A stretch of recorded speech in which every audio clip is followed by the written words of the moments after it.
Hola, bienvenidos a... Hola, bienvenidos a... Hola.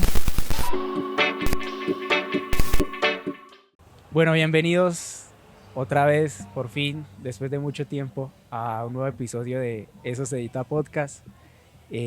Bueno, hoy traigo un invitado que lo estaba buscando desde hace tiempito. Me da pena escribirle, pero a la final escribí. Pero es un invitado muy especial, la verdad, una persona muy especial por todo el trabajo que ha hecho. Es de esas personas que uno le pregunta ni quién es y uno ojalá lo conociera. Ojalá lo conociera, porque vale la pena conocer este tipo de personas tan especiales que convierten el audiovisual un mundo más allá de lo técnico, más allá de lo bonito, y se convierte en algo incluso muy social, algo que nos deja mucho conocimiento, algo que nos deja reflexiones sobre la realidad, ¿cierto? Que es lo que más enfoca a esa persona. Y todo ello que vamos a realizar y hablar durante este podcast es lo que me tiene feliz de tenerlo aquí sentado. Más porque me dijo que nunca había estado en un podcast. Y yo, bueno, es bueno que uno rompa al menos con la tradición pues de las personas. Lo voy a presentar de una vez, vamos al grano. Mi amigo Pablo, Pablo Andrés, ¿cómo le gusta más? Pablo, ¿cierto? Me dicen en muchas partes Juan Pablo, entonces Juan Pablo Andrés. Juan Pablo Andrés, esa no me la sabía, no me he prestado atención. Todo el mundo me dice Juanpa o Sí, Pablito, bueno, es como en genérico. bueno, bienvenido Pablo. La verdad, en serio, que estoy muy feliz de tenerte aquí. Una de las personas que desde que pensé en el podcast ya tenía fichada para que estuviera aquí. Entonces, bienvenido, bienvenido. Muchas gracias, Samu, muchas gracias a todo el equipo de Eso se edita. Muy contento también de estar acá hoy en el municipio de Envigado. Vengo pocas veces al sur del área metropolitana, pero bueno, muy contento siempre por esta tierrita. Muy a la expectativa de esta conversación. Ahorita detrás del micrófono hablábamos de lo que íbamos a conversar y te decía pues como que me encanta esa odisea de aventurarnos a conversar y parece muy interesante y que me dio muchas vueltas en la cabeza desde el momento de la invitación porque me planteabas el asunto de bueno, conversemos de esas cosas que uno considera que son errores y me quedé pensando como dije, pucha, ¿qué error? Lo son todos. Sí, sí, sí. Y llegué a la conclusión de no, vamos, conversemos porque definitivamente la vida es un error, ¿cierto? Entonces quiero partir con esa premisa esta conversación, Listo, ténganlo en cuenta, la vida es un error. Ya lo dijo. en el buen sentido. En el buen sentido. Ya lo va a desglosar. Bueno, antes de que sigamos también quiero contar que estamos en un café súper especial de una amiga de la universidad llamado Nu Café, que le agradezco aquí entonces obviamente la nota patrocinadora. No, mentiras. Pero sí, estamos en el café, en un café en Envigado, que se lo recomiendo, en un café muy chévere, es un espacio súper chévere, es grande. Sí. En otra ocasión se los muestro. Y un café muy rico, Y en además. café, oiga, ya el invitado aprobó el café, así es que vale la pena. Entonces sí, súper parchados aquí, la verdad, un espacio muy chévere. Y bueno, Juanpa, ya lo voy a decir Juanpa. Ya. No se Antes era preocupe. Pablo Andrés, ya lo voy a decir Juanpa. Juanpa, eres antropólogo, ¿es verdad? Sí, estudié antropología en la Universidad de Antioquia. Ahorita en 2 semanas cumplo mi primera década de egresado. Toda una aventura estos 10 años ejerciendo mi profesión. Y en los últimos años hice una maestría en antropología visual, Uf, brutal. en una línea que se llama documental etnográfico. Entonces creo que hoy vamos a hablar un poquito también de eso, de esa Exacto. experiencia de estos 10 años, intentando mezclar esas dos realidades o fantasías que es la antropología, digamos esa disciplina de las ciencias sociales y humanas que se dedica a entender o a desmenuzar el concepto de la cultura con la realización audiovisual, específicamente el documental Ujú. etnográfico, que es justamente ese documental que busca retratar la cultura. Epa, ¿vos buscaste primero la antropología y luego el cine o...? o qué fue primero, o cómo fue eso? Eh, esa historia es como el huevo y la gallina. ¿Qué fue primero? Ah, No, realmente la antropología. A ver, cuando hago retrospectiva de eso, como, como nuestra cultura fue muy importante, sobre todo para mi generación, fue muy importante cuando Nat Geo o Discovery Channel eran buenos canales de sí, sí, sí. televisión y crecimos viendo todos estos documentales de Egipto y Sí, sí, sí. bueno, cuando no conspiraban sobre los alienígenas ancestrales Eso ni no nada era- de esto. Llegamos, pues yo en esa época, no sé, estaba muy niño, tal vez 8 o 9 años, veía mucho de ese tipo de documentales, entonces digamos eso fue formando como una representación de un niño explorador, ¿cierto? Siempre lo repito mucho, es como que me veía mucho como un niño que caminaba con su mochilita, su sombrero, pues mochilita ahora de morral, que uno carga en la espalda, que Ujú. va lleno y que tiene el sleeping y la carpa y el sombrero así medio Indiana Jones, aunque confieso que nunca he visto Indiana Jones, No, no, y no la quiero ver. explorar ahorita. Pero digamos ese era como un poco ese arquetipo que había construido de niño y Claro. ahí se me ocurre la idea de ser antropólogo alrededor de los 12 años, pues realmente fue algo como una Oye, visión que me sí. llegó siendo muy niño, Sí, ¿cierto? desde muy temprano.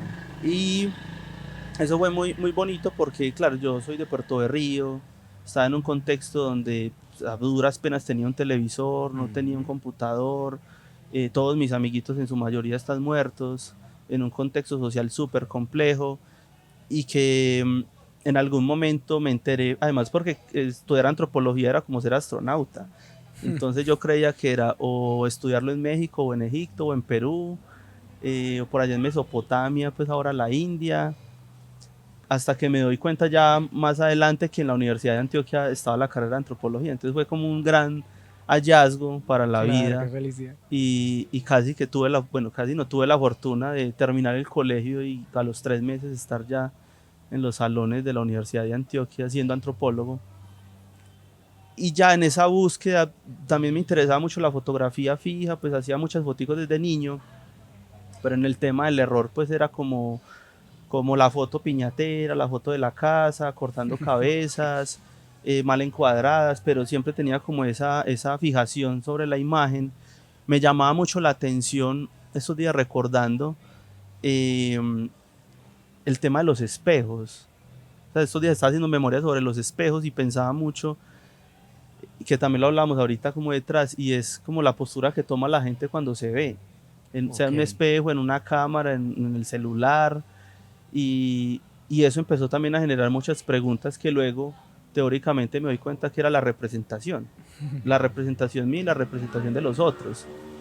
Y todo eso se va comuniendo y ya justo después de graduarme de antropólogo, que empiezo a llegar un montón de geografías, me doy cuenta de que la cámara era una herramienta muy importante para poder representar al otro Ujú. y que se saliera de esa, digamos, de esa onda de la foto académica, que es como la evidencia para que te paguen un contrato, pues como que Claro. estuviste ahí, entregaste el refrigerio, o la foto para poner el informe de tesis, o la foto turística porque estás en, no sé, en San Basilio de Palenque en una etnografía y te hiciste una selfie al lado del monumento de Bencos Biojó. Y eso es Entonces todo. como que empecé a darle sentido a esas imágenes que salían del campo. Brutal, brutal, brutal. Bueno, ahí tienen una introducción de quién es este personaje, para los que no lo conocían. Y bueno, un recorrido amplio con resultados brutales. El hecho de estar en el Festival de Cine Cartagena, por ejemplo, o incluso uno mayor, que le va a preguntar qué se siente ganar un concurso en el FS. Mentira. Bueno, eso hay, como dice el dicho, en el momento, bueno, yo soy muy cronológico, Sí, ¿cierto? sí, sí. Entonces como que todavía falta mucho pelo a palmoño para llegar allá, acá hablando del cabello. Pero realmente fue un camino muy largo, ¿cierto? Fue decir, como que todos esos viajes que hacía como antropólogo empezaron a tomar sentido al ver las imágenes, como estar escribiendo un informe y empezar como a repasar todas las imágenes que hacía. Me di cuenta que no era el típico antropólogo etnógrafo que estaba con su libretica tomando apuntes y era conversando con la persona y con el lapicerito al lado, sino que me gustaba mucho la conversación, me gusta mucho la Ujú. conversación. Entonces paso horas, horas y horas escuchando a la gente donde estoy, pero también veía que mi forma de, digamos, de recolectar la información que tenía en campo era a través de las fotografías. Entonces dejaba, o sea, como que pasaba a veces el detalle del antropólogo que está tomando notas, pero, pero me dejaba mucho llevar por la imagen, entonces siempre conversaba mucho, anotaba 2, 3 palabras clave, tomaba muchas fotos y volvía a mi escritorio como a hacer memoria y a hacer mis apuntes etnográficos a partir de las fotos, y ahí es donde empieza toda esa reflexión, al punto de que yo no sé si esto que te voy a contar, Samu, fue un error, pero sí fue como una coincidencia. Yo creo mucho como en las coincidencias. Y resulta que en un momento así de desempleo brutal me levanté como a las 6 de la mañana. ¿Yo qué hago con la vida? Enciendo Netflix. Pocas veces veo Netflix, pero vi Netflix. Y me apareció un documental de una niña que era el récord Guinness de la mujer más joven en darle la vuelta al planeta en un barco, sola. Sale de ¿Cuál es? Ámsterdam como a los 12 años. No recuerdo el nombre en este momento, lo debo. Y la nena le da la vuelta al planeta en un barquito, dura 2 años. Su papá era un gran marinero. Entonces el papá la iba esperando en los puertos donde la niña iba llegando pues a los meses o a las semanas. Entonces le repara el barco y vuelve y la embarca y la espera en el país siguiente, así hasta que le da la vuelta al planeta. La niña sale de 12 años y llega a Ámsterdam nuevamente de 14. Entonces la niña se autograba en todo su viaje por el planeta, y cuando acaba el documental yo dije, pucha, yo quiero hacer algo así, pero no sabía con qué, pues no soy Sí, marinero, sí, no. eh, pero entonces empecé a hacer memoria sobre mi relación con el río Magdalena, ¿cierto? Que ha sido como ese gran nicho que a mí me ha dado la posibilidad de conocer el planeta, el mundo. El río Magdalena para mí es como aquí transversal. Entonces dije, bueno, no le voy a dar la vuelta al mundo, pero sí quiero navegar todo el Magdalena. Y venía a hacer una tesis en antropología sobre cultura alimentaria. Entonces como que uní esas dos cosas y escribí un proyecto para navegar el río. Mi pregunta en esa navegación era las comidas del río, y cometí el gran error de empezar a escribir un proyecto y mandárselo a todas las empresas famosas que uno conoce, que a Argos, que a Terpel, a Bancolombia, a Caracol, Todo animado, así sí, todo. RCN. Tenía 20 años tal vez, y pues todo el mundo me dijo que no. Y ese es un Ay, error, y Dios eso es un mío. error que yo siento que es bonito mencionarlo, porque no basta solamente con escribir el proyecto y ya, ¿cierto? Es escribir el proyecto, pero darle una estructura, una viabilidad, que económicamente sea aterrizado, que tengas un equipo que te apoye. Es decir, hay que tener Ujú. claras muchas cosas antes de llegar a ese punto de embarcarse a buscar 200 millones que en ese momento había Ajá. hecho en el presupuesto. Y pues claro, todo el mundo me dijo que no. Sí, sí, sí. Pasan 2 años, llega otro momento así de desempleo brutal, ya era antropólogo. Y, y esta vez me puse a extorsionar amigos. Es que extorsiona. Eso fue muy bonito porque, y creo que lo conté alguna vez, de hecho el día que nos conocimos hablé un poco de eso, porque quería ir al mar, entonces empecé a pedirle plata a los amigos, y como en un día me recogí como 200.000 pesos, creo, 2016. Bien. Entonces yo ya me sentía con la responsabilidad, yo dije, bueno, ya con esto llego a Tolú. Entonces empecé a pensar como, listo, hay unos amigos que me regalaron 10.000 pesos, Ujú. ¿qué les devuelvo? Entonces dije, no, cuando llegue a Tolú les voy a grabar un video agradeciéndoles porque me dieron plata para ir al mar. Y después dije, pero es que ese video debería mostrar otra cosa. Y así se fue yendo la bola de nieve hasta que dije, no, mejor voy a hacer un video en Puerto de Río. Entonces volví al río. La idea era ya volver al río. Yo dije, mejor con esta plata voy a hacer una prueba piloto. En esa época no sabía que era un teaser. Dije, voy a hacer una prueba piloto de de un, de lo que creo que es el proyecto de navegar todo el Magdalena. Ujú. Entonces empiezo ya con toda la osadía de ver, ¿no? ¿Quién me presta una buena cámara? Porque no lo iba a hacer con un J5 que tenía en esa época, un Samsung J5. No tenía memoria, le Nada, cabían como nada, eso cuatro no, fotos, sí, sí, eso cuatro no fotos. hacía nada. Entonces, bueno, un amigo me prestó una Canon 70D, no la sabía manejar. Entonces había conocido a un loco, a John Freddy Ospina, de 3P Studios. Lo había conocido por ahí en algún lado, y habíamos cambiado de teléfono, lo llamo y le digo, parce, ve, hagamos un trueque, enséñame a manejar esta cámara y pues te ayudo en algún momento con algo, luego, no sé, cambiamos un plátano. De hecho, habíamos hecho un trueque de una cebolla y un plátano Sí, sí, sí. alguna vez. Y él me dice, ¿qué vas a hacer? Entonces le cuento el rollo y él me dice, la idea está muy bacana, consiga más plata y yo lo acompaño. Mm, Entonces seguí extorsionando amigos otra otros vez. días hasta que conseguimos como 2 millones. Ah, no. Entonces ahí ya sale el primer documental que fue Paticas de Pescado, un documental que quiero mucho, pues hoy en día ya, pues obviamente con mucho por mejorar pues de esa época a hoy, pero salió el primer documental que ya como que me abrió las puertas y ya fue como entrar al cine, Ujú. o no al cine, pero sí al mundo, de conocer gente del medio y empezar a estudiar y ser más juicioso y empezarle a meter también contenido teórico y crítico a lo que estaba haciendo, a las imágenes, a las lecturas. Y ya pues ahí como que llegan muchos documentales hasta llegar luego a Cartagena. Brutal, brutal. Para que vean, todo es un camino, todo es con calma. Porque sí, al principio, digamos, uno va con toda, ¿cierto? Uno va con las ilusiones y uno, bueno, descubrí que lo mío es el cine o lo mío es el audiovisual y va a hacer esto, voy a hacer aquello de una vez, sin plata, pero quiero hacer esto. O sea, uno se ilusiona mucho, ¿cierto? Desde el principio, pero como dices, pues se encuentra uno con realidades fuertes, como la que nos comentabas pues de las empresas, de que uno cree que eso es así de sencillo y que te van a decir sí de una vez Sí, cuando son procesos.